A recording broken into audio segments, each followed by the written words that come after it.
ஆமாங்க.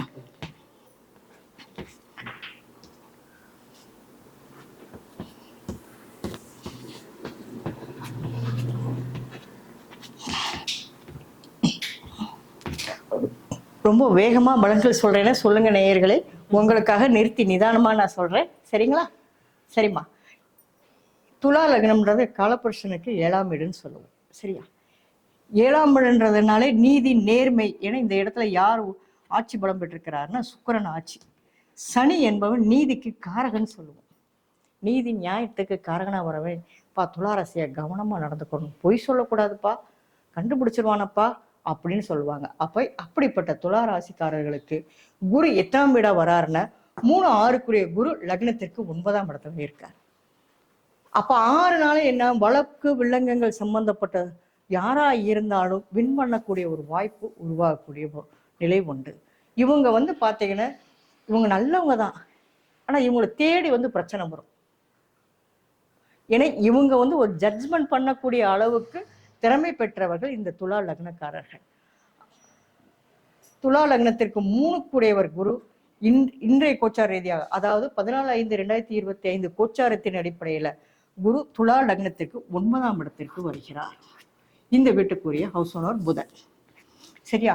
குரு தான் நிற்கக்கூடிய வீட்டுல இருந்து எந்தெந்த பார்வையா பார்க்கிறாருன்னு பாத்தீங்கன்னா 1ஆம் இடத்தையும் 3ஆம் இடத்தையும் 5ஆம் இடத்தையும் குரு பார்க்கிறாருங்க. பிறகு என்னங்க, உங்க காட்டுல மழை தான். அப்ப லக்னத்தை குரு பார்க்கறதுனால முழுமையான பலன்களை செய்யக்கூடியவராக இருக்கிறார். 1ஆம் இடம், இது 3ஆம் இடம் என்பது தகவல் தொடர்பு, எல்லாமே சிறப்பா இருக்கும். உங்களை காட்டிலும் உங்க உடன்பிறப்புகளுக்கு நன்றாக இருக்கும். அவர்கள் உங்களுக்கு உதவி செய்வார்கள். நீங்கள் நல்லா இருப்பீங்க, அவங்க நல்லா இருப்பாங்க. 2 பேரும் கூட்டு தொழில் செய்யக்கூடிய ஒரு வாய்ப்பு இருக்கு. ஜாதக ரீதியா பார்த்துக்கோங்க. அடுத்து துலா லக்னத்திற்கு 5ஆம் இடத்தை பார்க்கறதுனால புத்திரஸ்தானம், இது வரைக்கும் குழந்தை பாக்கியமே எனக்கு வரல அப்படின்னு சொல்றவங்களுக்கு குருவனுடைய பார்வையாக புத்திர பாக்கியம் ஏற்படும். குலதெய்வமே தெரியலையா, குருவனுடைய பார்வையின் அடிப்படையில குலதெய்வம் யார் மூலமா தெரியக்கூடிய ஒரு வாய்ப்பு. முன்னோர்களுடைய சொத்துக்கள், ஏன்னா இது என்ன வருது, 9க்கு எத்தனாம் இடமா இது, 9க்கு 9 அந்த சொத்துக்கள் கிடைக்கக்கூடிய ஒரு வாய்ப்பு. எல்லாமே நல்லபடியா அமையும். திருமணத்தை பத்தி கேட்குறீங்களா? திருமணம் சொல்லக்கூடியது 7ஆம் இடம், திருமண ஸ்தானாதிபதி. 7ஆம் இடத்திற்கு 3ஆம் இடம். இவங்க சொன்னாங்கப்பா, அவங்க சொன்னாங்கப்பா, இப்படி உங்களுக்கு அலைன்ஸ் வரக்கூடிய ஒரு வாய்ப்பு உண்டு. முயற்சி பண்ணி பாருங்களேன். உறவுகள் மூலமாக, தொடர்புகள் மூலமாக உங்களுக்கு திருமணங்கள் முடிய வாய்ப்பு உண்டு. வேற என்ன கேட்குறீங்க? தொழிலை பத்தி கேட்குறீங்களா? 10ஆம் இடம், தொழில் ஸ்தானாதிபதி யாரா வராரு? துலா லக்னத்துக்கு சந்திரன். சந்திரன் கோச்சார ரீதியாக வலுப்பெற்று இருக்கும்போது தொழில் நன்றாக இருக்கும். ஆனா தொழிலில் அதிகப்படியான இன்வெஸ்ட்மெண்ட் பண்ணாலும் அதில் அசைக்க முடியாத நம்பிக்கை உங்களிடத்தில் எப்போதும் இருக்கும். நீங்கள் வெற்றி பெறுவீர்கள். வேற என்ன கேக்குறீங்க?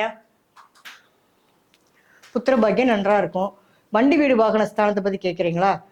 இடப்பிரச்சனைகள்ல கொஞ்சம் கவனமா இருங்க. பத்திரப்பதிவுகளையும் இடப்பிரச்சனைகளையும் கொஞ்சம் கவனமா இருங்க. வண்டி வீடு பழைய வண்டி வாங்கிக்கோங்க. ஏன்னா 4க்கு 2ஆம் இடமா வரனால வண்டி வீடு ஸ்தானத்துல கொஞ்சம் கவனமா இருங்க.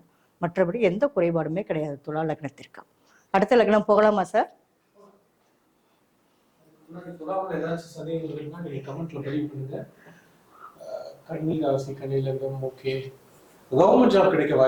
எந்த லக்னத்துக்கு கேட்குறாங்க? சரிங்க, துலா லக்னத்திற்கு கவர்மெண்ட் ஜாப்னு சொல்லக்கூடியது 6ஆம் இடம். 6ஆம் வீட்டுக்குரியவர் குரு. இந்த ஜாதகத்துல திருவாதிரை நட்சத்திரம் வரும்பொழுது கண்டிப்பாக கவர்மெண்ட் ஜாப் கிடைக்கும், மாற்றமே கிடையாதுங்க.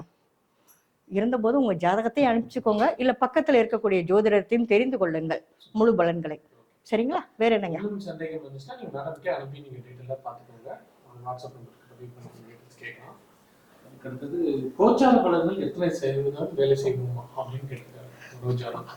அதாவது 100% நம்பிக்கையோடு செயல்படும் நம்பிக்கை வைங்க. இதற்கு கோச்சாரத்தின் அடிப்படையில் உங்கள் ஜாதகம் இருந்தால் நீங்கள் 1000 மடங்கு லாபஸ்தானமே. கஷ்டம் இல்லாம எல்லாம் நம்ம ஜாதகத்தை தூக்க போறதே கிடையாது. ஆனா நாம எப்ப பிறந்தோம், என்ன தசாபுத்தியில பிறந்தோம், என்ன கர்மாவின் அடிப்படையில பிறந்தோம், யாருக்கு நம்மளுடைய முன்னோர்களுடைய கர்மா என்ன, நம்ம எடுத்த பிறவியினுடைய பிறப்பு என்ன, எல்லாமே இந்த லக்னத்துல இருந்து 12 பாவத்தின் அடிப்படையில பார்க்கணும். கண்டிப்பா ஒவ்வொரு கிரகங்களும் முழுமையான பலன்களை தான் செய்வார். இப்ப எனக்கு மட்டுமா சூரியன் அடிக்கிற தனிப்பட்ட முறையில ஒளி தராரு இல்லையே, உலகத்துக்கே அடிக்கிற சூரியன் தான் நானும் கொஞ்சம் எடுத்துக்கிறேன். அவ்வளவுதான். என்னுடைய பங்கு என்ன, சூரியன்ல இருந்து நான் என்னுடைய பங்கு எவ்வளவு எடுத்துக்கிறேன், அதுதான் நம்மளுடைய உடம்புக்கும் நம்மளுடைய தேவைக்கு உரிய ஒரு ஆரோக்கியத்தை கொடுக்குது. சரியா?